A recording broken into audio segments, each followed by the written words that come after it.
guys, welcome back to my channel. I'm Namita. Today we are talking about how to evaluate your college admits when you get them in multiples. This is a very important aspect of your application process because the decision you make at this stage affects everything else. So if you haven't hit the red subscribe button, hit it, let me know you're here, let me know you love me, and let's get started.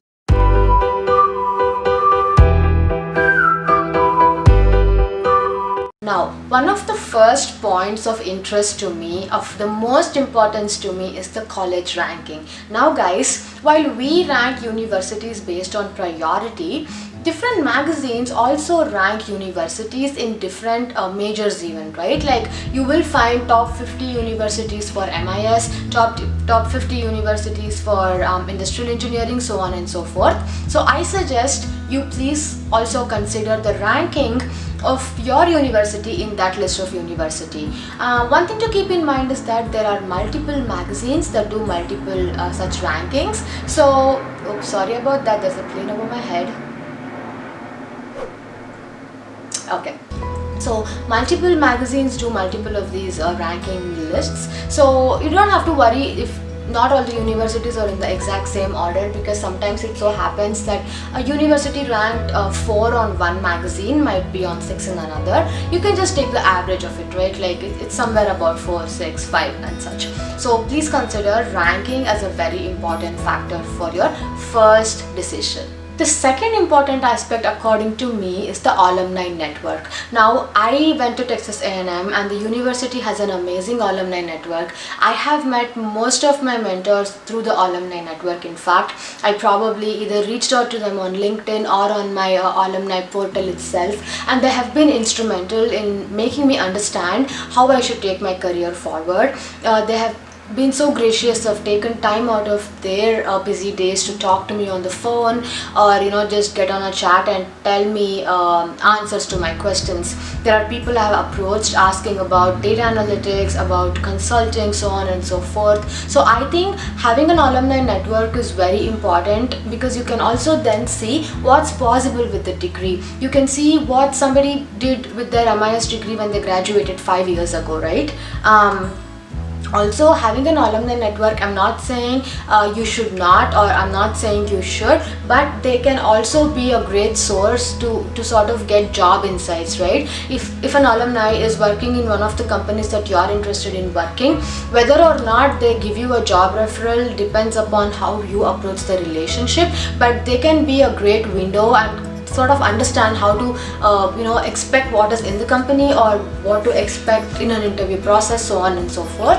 So according to me, an alumni network is really important. I would give it its due weightage. Point number 3 is it's a mixture of location and cost of living. Now one thing to keep in mind is if your college is in a college town like College Station, you can expect the cost of living to be not too high.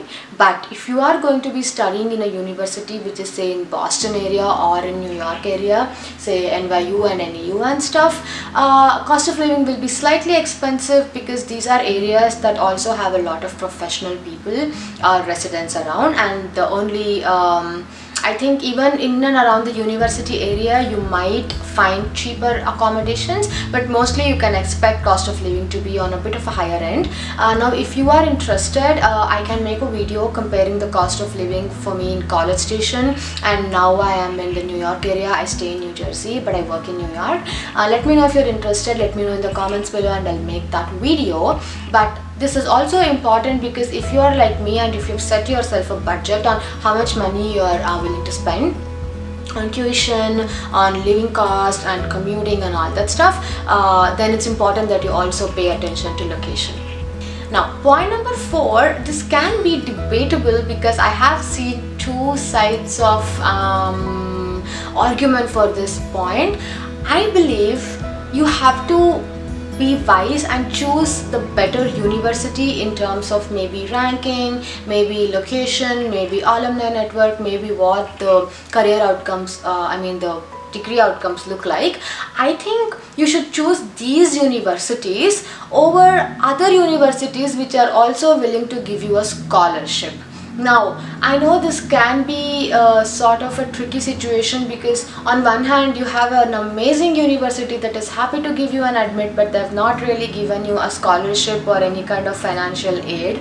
And on the other end is a university that's more on the average spectrum of things, but they're willing to give you 100% financial aid, or they're willing to give you a domestic, in-state tuition, or they're willing to give you a graduate assistantship, something, right?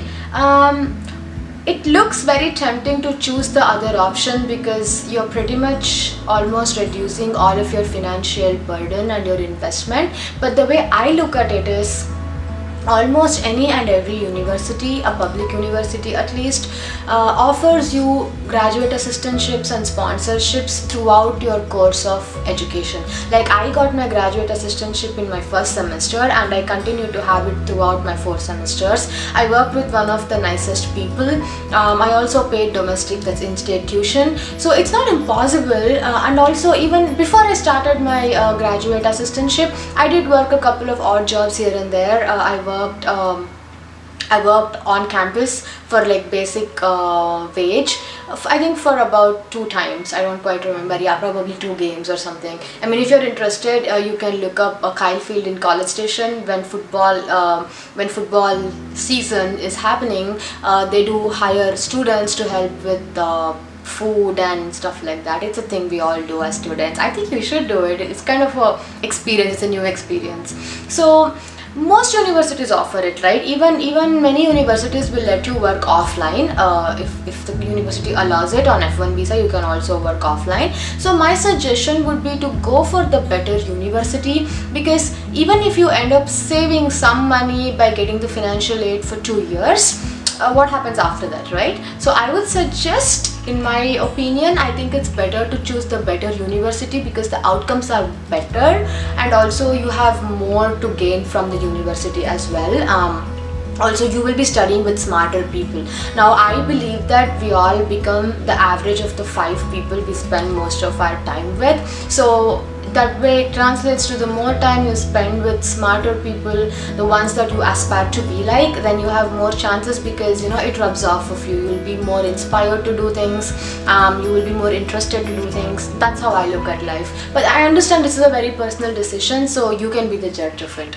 Oh, and I forgot to mention in the ranking point of things, having a better ranking university on your visa application also looks great, because it shows the visa officer that you are very serious about coming to the States to study, right? Your motive is to pursue education, to get your master's degree, and you don't have any other motive.